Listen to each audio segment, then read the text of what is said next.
Welcome back to our channel. In today's video, we'll be showing you how to mention someone in a group in WhatsApp on your PC. Let's get started. Step 1.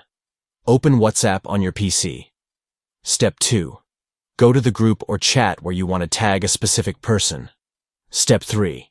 Click in the text box and type the @ symbol. Step 4.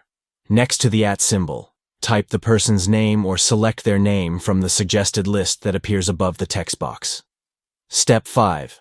Compose your message and hit the send button. Step 6.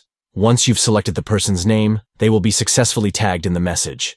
They will receive a notification for whatever you send after that. And there you have it. You've successfully learned how to mention someone in a group in WhatsApp on your PC. We hope this tutorial was helpful to you. If you have any questions, feel free to leave them in the comments below. Don't forget to like and subscribe to our channel for more helpful videos. Thanks for watching, and we'll see you in the next one.